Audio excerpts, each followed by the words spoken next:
ایک حدیث میں آتا ہے کہ 2 لوگوں کی نمازیں ان کے سروں سے اوپر نہیں جاتی، ادھر ہی رہتی ہیں ان کے پاس ہی، یعنی قبول نہیں ہوتی مراد ہے۔ ایک وہ عورت جو اپنے شوہر کی نافرمان ہو، پھر یاد رکھیں وہ شرط کے ساتھ، اللہ کی نافرمانی میں نہیں، اللہ کی فرما برداری میں شوہر کی فرما برداری۔ اللہ تعالیٰ کی ذات اوپر ہے، جو حکم شوہر کا اللہ کی مرضی کے مطابق ہوگا اس کو ماننا، لیکن ایک بات اللہ کی مرضی کے مطابق ہے لیکن شوہر کی بات نہیں مانی جا رہی، تو ایسی عورت کی نماز اس کے سر سے اوپر نہیں جاتی، اور دوسرے اس غلام کی نماز جو اپنے آقا سے بھاگ جائے جب تک کہ واپس نہ آ جائے۔ ایک اور حدیث میں آتا ہے عورت شوہر کے معاملے میں کسی دوسرے کی بات نہ مانے، کسی دوسرے کی، حتیٰ کہ پیرنٹس کی بھی۔ آپ کو پتا ہے کہ والدین کی اطاعت فرض ہے۔ اللہ تعالیٰ نے قرآن پاک میں کیا کہا؟ اللہ کی عبادت کرو اور ماں باپ کی بات مانو۔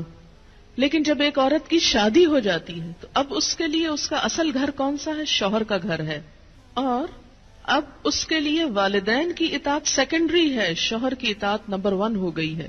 پہلے والدین اس کی کفالت کر رہے تھے، اب شوہر اس کی کفالت کر رہا ہے، اب ایک نیا گھر بن رہا ہے۔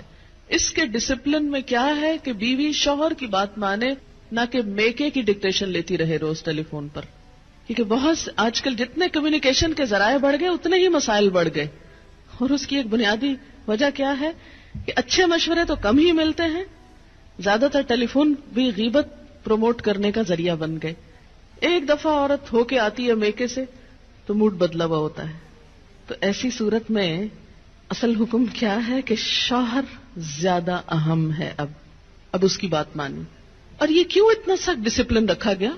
کیونکہ جب تک ایک عورت کی وفاداری اس کے اپنے گھر سے نہیں ہوگی، گھر نہیں بنے گا۔ وہ بات میں ادھر بھاگی جا رہی ہے، یہ گھر خراب ہو رہا ہے۔ اب اس کی اہمیت، اس کی زیادہ اہم ڈیوٹی کیا ہے کہ اب وہ نئے گھر کی تعمیر کرے، اس لیے کہ شوہر نے مہر بھی دیا ہے، گھر دیا ہے، سب ضروریات پوری کر رہا ہے۔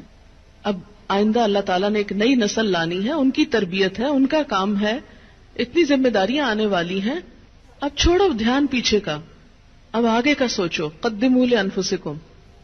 تو اس لیے، اور اللہ سے بڑھ کر ہمارے لیے مہربان، ہمارے لیے محبت کرنے والا، 70 ماؤں سے بڑھ کے پیار کرنے والا اور کون ہو سکتا ہے؟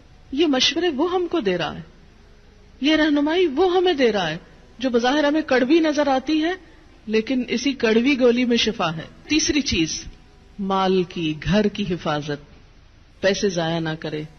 یہ نہیں کہ شوہر کے گھر، شوہر کے مال اور شوہر کی تنخواہ اور شوہر کی پراپرٹی میں سے چھپ چھپا کے میکے والوں کو مت بھیجتی رہے۔ بہت سے فساد اس وجہ سے ہوتے ہیں کہ سسرال کو دینے کے لیے تو نمبر 2 مال ہوتا ہے، اور میکے کو بھجوانے کے لیے پسندیدہ چیز۔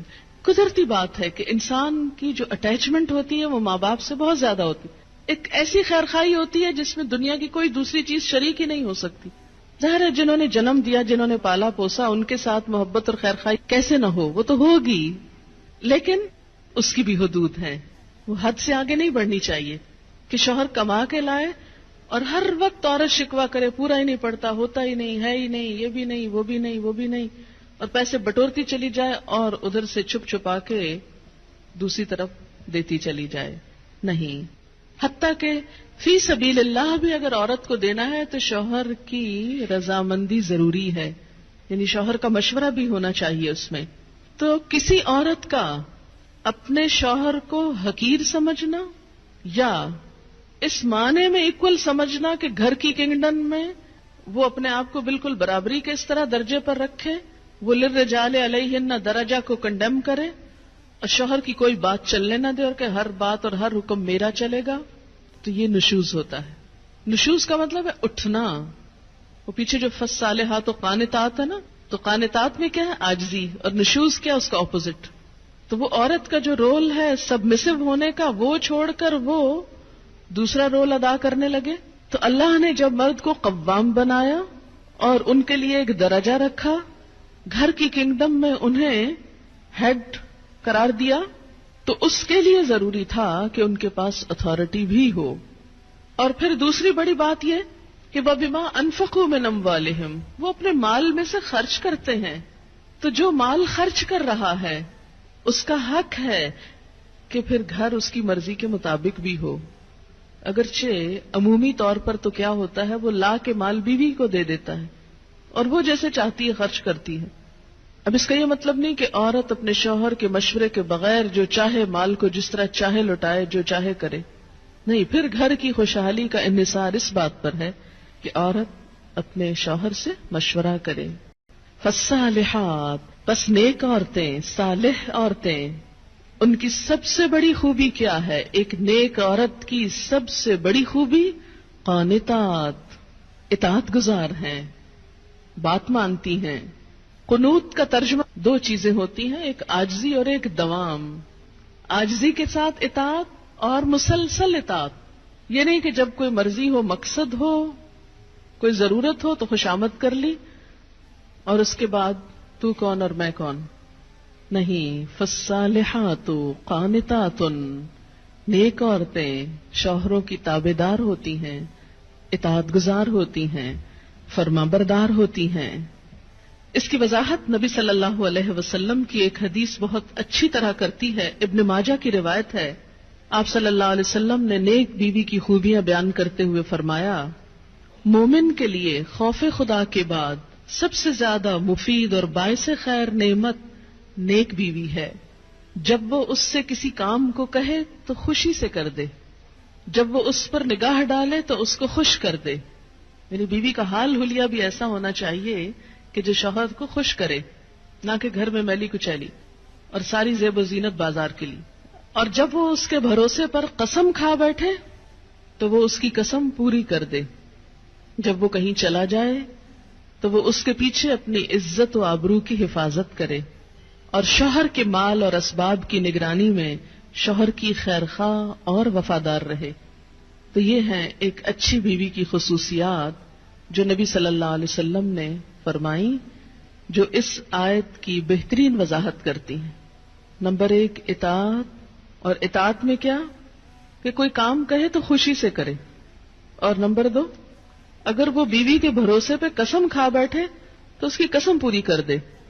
اور اس اطاعت میں صرف یہ اطاعت ہی نہیں آتی کہ وہ کہے کھانا لا دو تو لا کے رکھ دے، اور وہ کہے کہ بازار چلو تو ساتھ چل دے.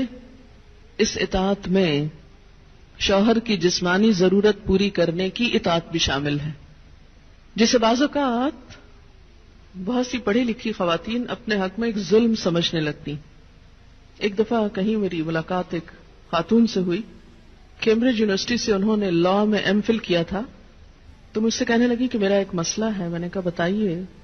کہنے لگی کہ میرا شوہر مجھے ریپ کرتا ہے میری مرضی کے بغیر. میں نے کہا قانون پڑھ کے قانونی ٹرمز ہی گھر میں بھی استعمال ہوں گی. شوہر اور ریپ، میرا تو سر چکرا گیا. یہ بات بہت ڈھکی چھپی ہے لیکن چونکہ دین کا ایک حصہ ہے اس لیے بتانا ضروری ہے. بہت سے گھرانوں میں خرابیاں اور بہت سے گھرانوں میں لڑائیاں اور بدمزاجیوں کی جو روٹ کاز ہے وہ یہاں سے شروع ہوتی ہے، جسے کوئی نہیں کھولتا. نہ کوئی ماں بتاتی ہے، نہ کوئی استاد بتاتا ہے، نہ کوئی اور اچھا مشورہ دیتا ہے کہ اس معاملے میں اللہ نے شوہر کو حق دیا ہے اور عورت پر لازم کیا ہے کہ وہ شوہر کی اطاعت کرے. اور اس میں وہ حدیث آپ نے سن رکھی ہوگی اور عورتوں کو سنانے میں بڑی مشکل پیش آتی ہے مجھے ہمیشہ، اور عورتیں ایک دم اوفینڈ ہونے لگتی ہیں. لیکن بات یہ ہے کہ چونکہ اللہ کے رسول صلی اللہ علیہ وسلم نے فرمایا ہے اور ہم ان کا نام سن سن کے روتے ہیں محبت میں اور نعتیں سن سن کے جھومتے ہیں، تو یہ حکم بھی آپ کا مان لینا چاہیے اور اس حدیث کو بھی سن لینا چاہیے اتنی ہی خوشی سے جتنی خوشی سے ایک نعت سنتے ہیں. نبی صلی اللہ علیہ وسلم نے فرمایا، جب مرد اپنی بیوی کو اپنے بستر پر بلائے اور وہ نہ آئے تو صبح تک فرشتے اس پر لعنت کرتے ہیں. بخاری کی روایت ہے، کتاب النکاح. ٹھیک ہے، اس میں کہ اگر بیوی بیمار ہے یا اسے کوئی ایسی تکلیف ہے، یہ کوئی جینوئن ریزن ہے، تو اس میں اللہ تعالیٰ اتنے بے رحم نہیں ہے کہ وہ دیکھ رہے ہیں کہ ایک عورت بخار میں پڑی ہے اور اس کا شوہر اس سے مطالبہ کر رہا ہے اور عورت نے نہیں مانا تو اس پہ لعنت بھجوانی شروع کر دی جائے. نہیں، یہاں ایک نارمل حالات کی بات ہے کہ ایک عام حالات میں ایک عورت اگر اطاعت نہیں کرتی یا بات نہیں مانتی اور اسی لیے ایک اور حدیث ہے، حضرت ابو ہریرہ کہتے ہیں کہ آپ صلی اللہ علیہ وسلم نے فرمایا اگر عورت کا خاوند اس کے پاس موجود ہو تو وہ اس کی اجازت کے بغیر نفلی روزہ نہ رکھے. تو گویا شوہر کی اطاعت نمبر 1 عام روزمرہ زندگی کے کاموں میں کوآپریشن، اطاعت بمانا کوآپریشن ہے. طوعاً کا مطلب ہوتا ہے خوشی سے کام کرنا. نمبر 2 اس کی خاص ضرورت یا تقاضے کو پورا کرنے میں اطاعت. ہاں کہاں اطاعت نہیں؟ جب وہ کوئی حرام کام کرنے کو کہے، جب وہ کوئی ناجائز کام کرنے کو کہے، جب وہ اللہ اور اس کے رسول صلی اللہ علیہ وسلم کی مرضی کے خلاف کام کرنے کو کہے. لا طاعت لمخلوق فی معصیت الخالق. مخلوق کی اطاعت جائز نہیں خالق کی نافرمانی میں.